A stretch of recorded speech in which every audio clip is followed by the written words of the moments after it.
here, and she's going to come tell us more about her ministry with Hydromissions. Caitlin. Wow, with that prayer, I don't really feel like I need to say anything else. I think I'm good. So throughout my life, I have cried at various times, like we all have, and sometimes out in the field when things are going wrong. But there's one time in my life where I cried consistently on the same day for 3 months straight, and that was when I was in college, freshman year, during intro to public speaking. Not even any further than that, just the intro to public speaking. So now that your expectations are where they should be, I'm going to get into my presentation. So my name's Caitlin. I think, was anybody not here this morning? Okay, great. So for those of you that were here this morning, you have to watch the video one more time so that everybody can experience it. But I grew up in South Jersey. I grew up in Vineland. I went to Rowan University. I am a licensed civil engineer for New Jersey. Worked down the road from here at Taylor Wiseman & Taylor right at the start of my career before God called me into missions. Sorry, I'm supposed to stand here. And I think what I'm going to share, I'm just going to go through a couple verses with everybody, but the gist of what I want to share is that God uses us with the talents that he has given each of us. We all have different talents, and we all have different abilities, and God has created us, each of us, so very unique. And so for me, it's engineering, it's technical, but I can still use that gift he's given me to serve others and to share the gospel with them. So I just wanted to start off with Romans 12:4-8. For just as each of us has one body with many members, and these members do not all have the same function, so in Christ we, through many, form one body, and each member belongs to all the others. We have different gifts according to the grace given to each of us. If your gift is prophesying, then prophesy in accordance with your faith. If it is serving, then serve. If it is teaching, then teach. If it's to encourage, then give encouragement. If it is giving, then give generously. If it is to lead, do it diligently. If it is to show mercy, do it cheerfully. So for me, I felt like always the gift of service, being able to help people was something that I always loved doing. And I wasn't sure in the beginning how I could take engineering and kind of mix the two. And my dad's here today, so I can share that one time when I was in college, I was not really seeing how engineering and ministry were going to tie together. And probably one of the many times I called and just said, I'm done, I don't want to do engineering anymore. My dad said, well, maybe someday you'll build bridges for missionaries in Africa. And so he was tying together, do you remember saying that? He was tying together how God could use the skills that he gave me, the talents he gave me in ministry. And so I have control here to go to the next one. And so 1 Peter, each of you should use whatever gift you have received to serve others as faithful stewards of God's grace in its various forms. If anyone speaks, they should do so as one who speaks the very words of God. If anyone serves, they should do it with the strength God provides. So then in all things, God may be praised through Jesus Christ. To him be the glory. Amen. So that's, for me, that verse is so encouraging because I can go out and I can serve others, and I can do that to glorify God. And in everything that you do, whether you're at your home, you're sharing with your family, you're loving your neighbors, whatever type of job you have, all of those jobs, all of those things, all of those services can be used to glorify God. And so that's just my encouragement for myself and for everybody here. This picture is how I got started, or this is where I got started. That's me right there in 2009 in Guatemala. So I graduated from college, and I worked as an engineer, and a friend invited me to go to Guatemala on a mission trip. Before that, I had no plan to be a missionary. I was always involved in community service and outreach locally, and I liked that, and that was great, and that's what I was doing, and it worked. And She invited me to go. They didn't have enough people. She said there'll be some construction. It'll be a fairly interesting trip. And so I went along. And while I was in Guatemala, I went to a community that did not have access to drinking water, to safe drinking water. And they didn't have any toilets at all, and their houses were very simple. Most of them were like kind of a tarp with a corrugated metal. This was a relatively new settlement in 2008.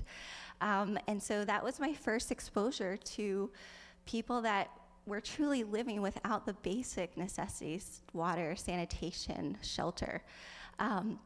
And I really felt like at that time that God was calling me into that sort of ministry, that he was saying, this is why you're an engineer. This is how you're going to serve others. And so that was in July of 2008. And I reached out to various people. I found an engineer over in Guatemala, and I said, hey, I'd love to come and work with you and learn. I don't know what I'm doing.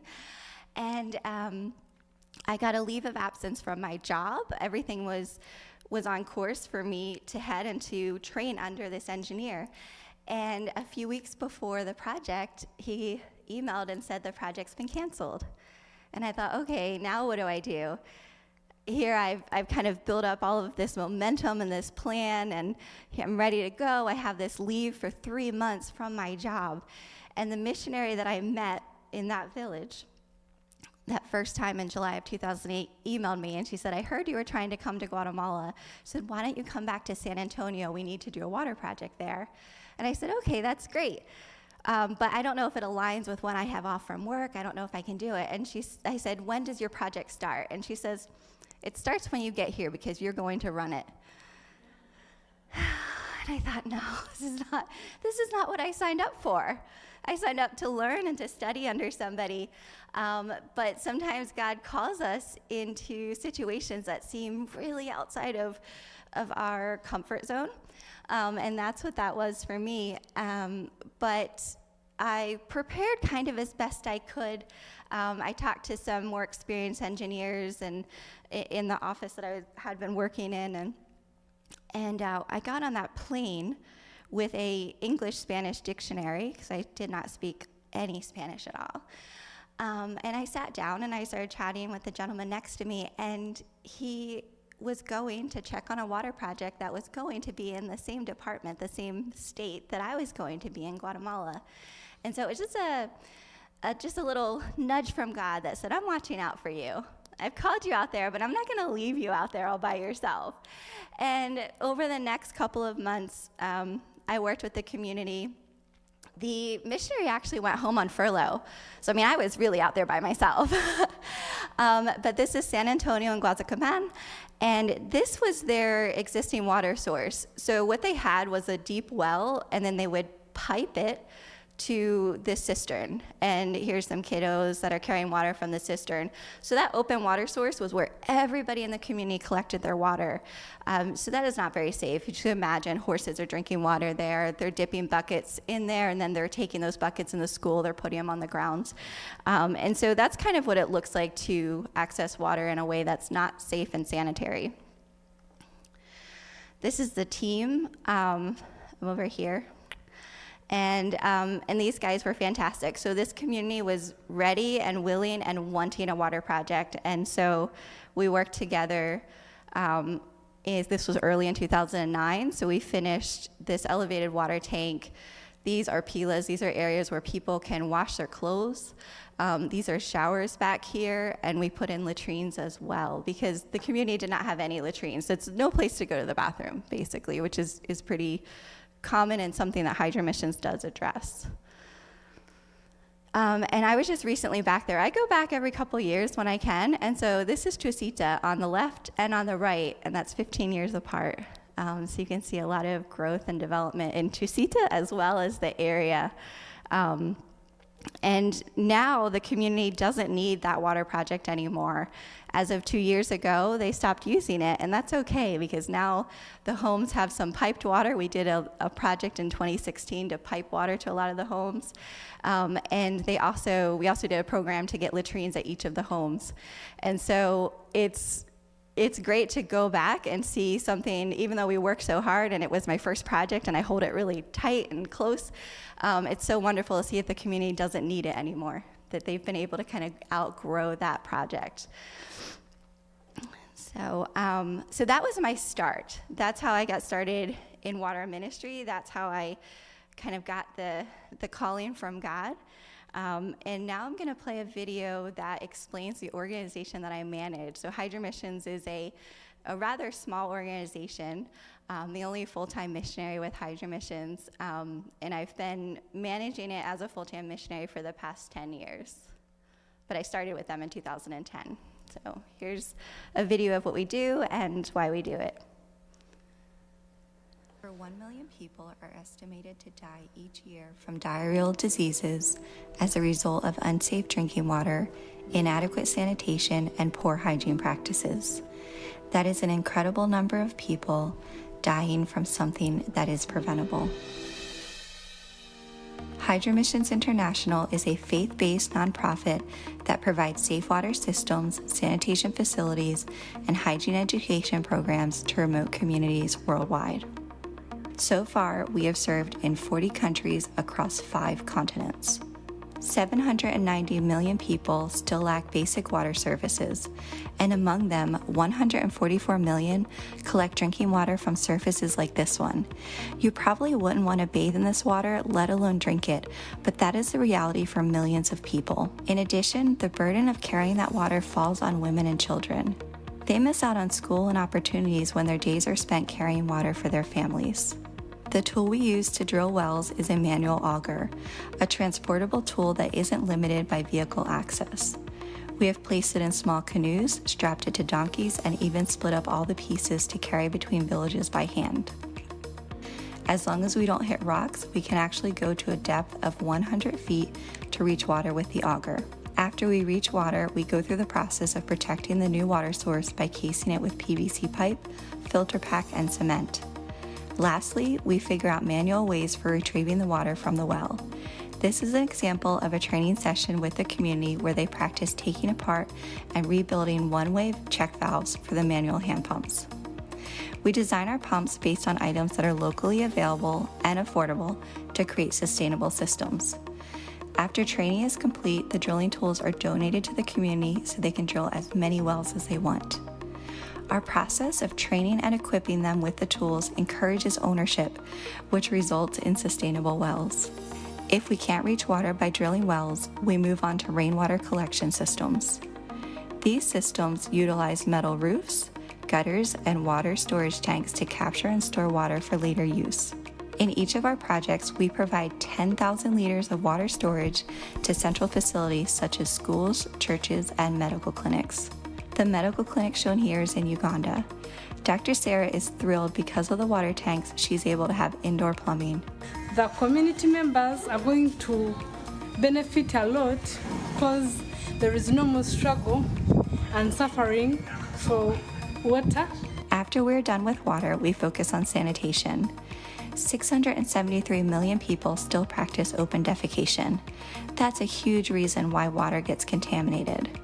We construct different types of latrines to support proper sanitation in communities. We also provide hygiene education through small classes and educational posters. We don't only teach communities why they should wash their hands, but also give them ways to do it. This is a tippy tap. It's a very easy hands-free hand washing station that uses a minimal amount of water to get the job done. Hydromissions utilizes 2 methods of engagement to provide this international aid.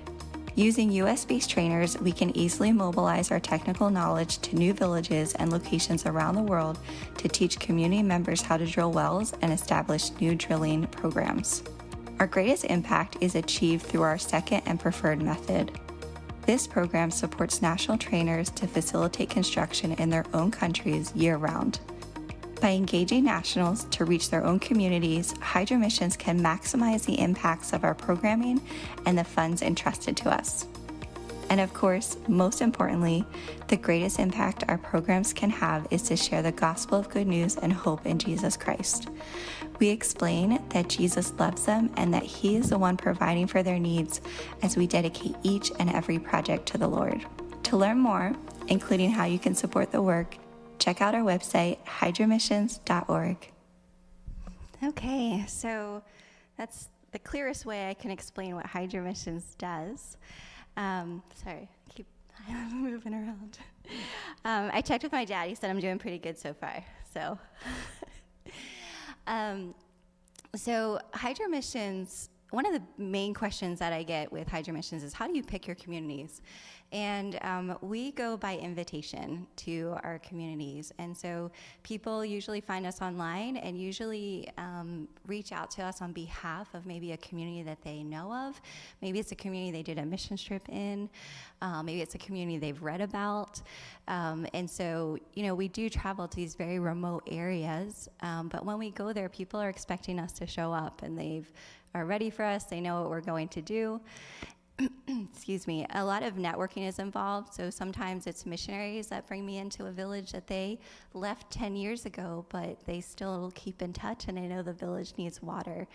And that brings me to the next thing is we always partner with ministries, Christians, pastors, Christian NGOs, non-governmental organizations, because I'm providing a technical service and technical training, but I want to make sure that it is tied to the gospel. And so I want to connect with people that are serving their community, their culture, their local language, and sharing the gospel.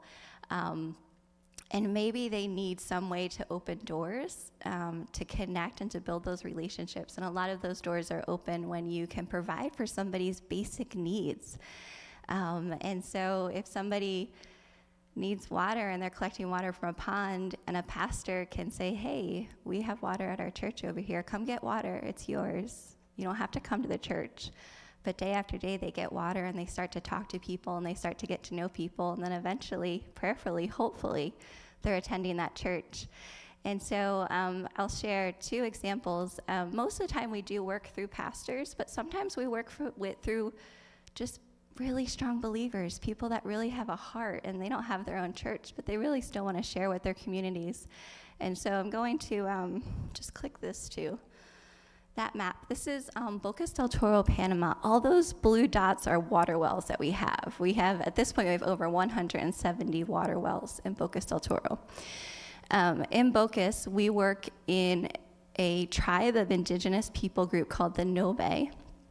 And the Nobe are a rather cold culture, and they've heard about God. Missionaries have gone through there and in there and left there over the years, long before I started working there. I was invited in by missionaries to go to Bocas because they said the water is close to the surface and the people are just drinking creek water, and it's really not healthy for them. So I went there and I trained a group of people, and I really couldn't get a good trainer. I wanted to train somebody that could use the well drilling to help others, and it wasn't the plan for the missionaries to do drilling. They wanted to equip a local, because they knew if we can equip a local, that's going to be the best way to build relationship.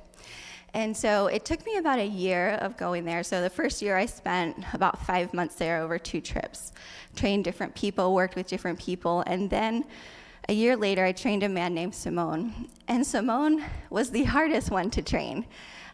He just really wasn't getting the concept, but his heart was what I was looking at, and his heart was to share with others. He had a love and a joy and a hope in Christ and a personal relationship with him, and he wanted his neighbors, his family, the people on all these different islands.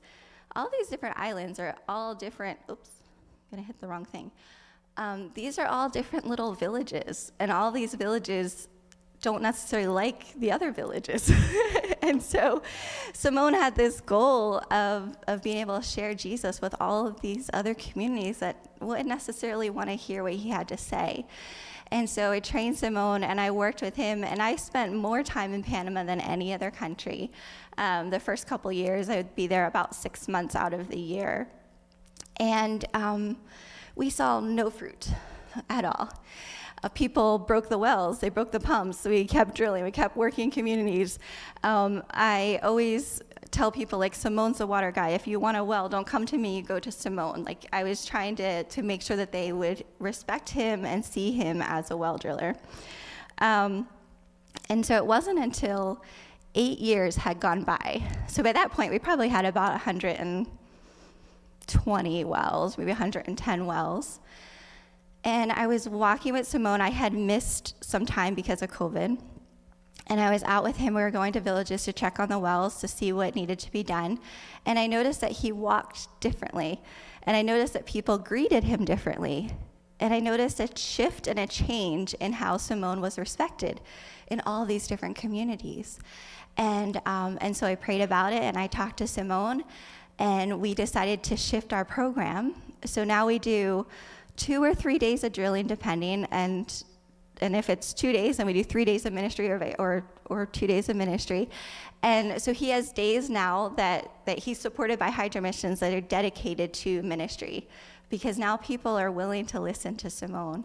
And so for the past 2 years, he's been doing that, and it's been wonderful, and he's been able to share the gospel at so many homes and families. The Nobe have their own religion called Mama Tata, and he's even been able to give Bibles to some people that practice that religion in some of those very specific villages. And I don't know what's happening. I mean, we don't know where people's hearts are exactly, but we have seen a big change. And so now with that change, we have shifted. So it's not every day of drilling. It is half drilling and half days focused to ministry. And he goes into some communities and they aren't ready for a drilling day, and he just stays in the communities and starts sharing about Jesus. And that's what we're looking for. And so I'm going to share, I'm going to show you a video of Panama. There's no audio. I might talk through parts of it, but I just want you to get an idea of the area that I'm talking about, and you'll get to see Simone.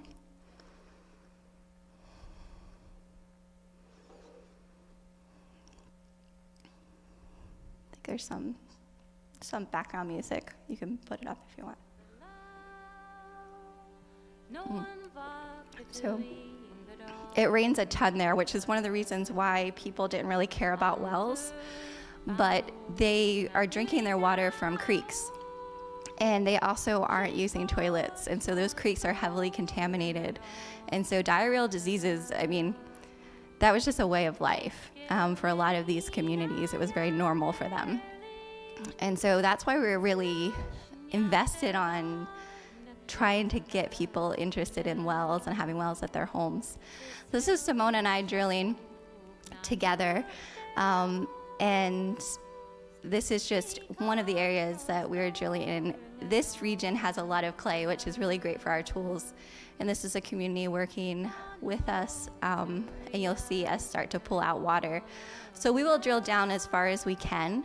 We'll drill through the water as deep as we possibly can, so we create a nice, I would say column or nice little reservoir of water in those wells. We always make sure the community is involved in the drilling process. We won't just go in and drill a well for people. They have to be involved in it somehow, and usually that's in labor, helping to drill the well, helping to cut the pipe like Simone is doing. And so in doing so, when we engage the community that way, we are encouraging them to take ownership. And in this area especially, they don't really do well with community-based projects. So a lot of these wells are serving just 1 to 5 homes, so that they're more likely to take care of the wells. And so that's just part of the process. When you first drill a well, you have to clean it out. And so you might spend a week kind of cleaning out that dirty water before you can start to get some clean water to come into the well. We do everything manually because we're in areas where people don't necessarily have electricity. I mean, most of the places don't have electricity, and if they do, it just might be a little tiny solar panel just to light up a room.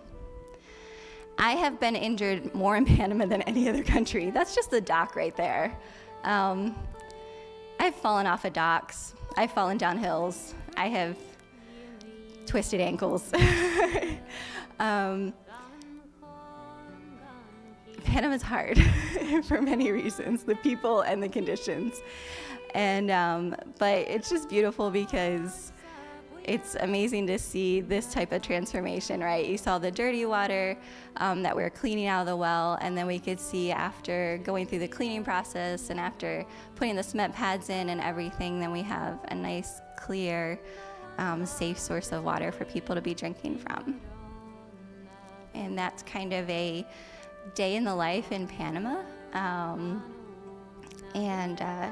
Yeah, just to bring you guys into that area to see where we work. And to be completely honest, we get home a lot of times at sunset and sometimes after sunset when the boat runs out of fuel and we have to paddle home. So we're not really always good at guessing the amount of fuel we need for the trip. So that was Simone. And now moving into India. And so in India, we work with 2 pastors. And so here now we have people that are pastors. They're actually training pastors. They pastor other pastors. They both have little pastor schools. And so they're really reaching and overseeing. Each of them are overseeing a couple hundred pastors. And so what we're doing in India is as these pastors finish up their training and they go back to their villages, we are trying to provide wells where we can near their homes so that those pastors will have the opportunity. So in India, where we work, Christianity is a minority and even a persecuted religion. And so we offer water to everybody. We are in areas of the lowest caste. So that is, there's a caste system in India that I could explain later. But we're offering water to people that would not be allowed to have water from upper caste wells. And in doing so, we're able to share the love of Christ because we're a Christian organization, but we're saying just come and get water. Come and get water, come and build relationships. Come and, come to these Bible studies at these pastors' homes. And so that's our ministry. Last year, we did 65 wells in India. And so it was pretty amazing. So 65 places that either have churches, have little home Bible studies, or will soon have home Bible studies that'll lead to churches. And just so you can meet Penkei, this is Penkei. He's just going to say hello. Oh, there's audio on this. Particularly, these borewells are being drilled in the tribal area. Many tribal are being benefited through this borewell. Great. Hi, I'm Caitlin Terry. I'm here in India with our ministry partner, Penkei. Penkei's been serving with Hydromissions as a ministry partner since 2009. And in that time, he's drilled many borehole water wells, and these wells are serving people that are of the most vulnerable class. And we're in a tribal region right now where everybody was collecting water from a surface water source. Now they have a borehole water well to provide them with clean water. This well is a couple years old and it's still functioning wonderfully for the community. So we just thank you, our donors. We thank Penkei for the work that he's doing here to serve people, to meet their needs, and to do that with the love of Jesus Christ. So thank you very much. So to introduce you to guys like Simone and guys like Penkei, because they're the backbone of our organization. They're guys that I've worked with for many, many years. And they're ones that when I'm fundraising for Hydromissions, I'm making sure that before we start any new drilling programs, that we have enough to make sure we can support these guys to continue year round. And so we do that in 5 different countries. So India, Nepal, Kenya, Uganda, and Panama. Hydromissions has programs similar to what you just saw with these 2 guys that do water sanitation programs year-round. I'm going to open up now for questions because I think it ends at 7, right? 7. So does anyone have any questions? Oh, let me show you the drill. You saw it in the video, but this is the drill. I'm going to lift it up a little bit for folks online. And so in order to go down 100 feet, we have to keep adding these 1-meter extension rods. And so we take the pins out, we add a rod, we drop it down deeper and deeper until we finally reach the bottom, and then we rotate it, fill it up with soil, and pull it back out and dump it. And that's how we drill a well. We don't need any power. We just need humans, and we need time. And we really hope the water isn't really 100 feet deep. That's just the deepest I've gone with it, but I really look for places that are about within 50 feet. It's a lot easier and more manageable. The really cool thing about this is my checked bag. It comes in a 1 meter bag, 2 bags, they're what I carry in, just under 50 pounds each, and I can take them anywhere. And so that's just like how Hydromissions works. Everybody has a place in this, in even just simply looking at providing water. There's so many organizations, and they're all necessary, and they all serve in a different way. And so we kind of serve the really small communities, the ones that are a little bit harder to reach, because we use tools like this that gives us that flexibility and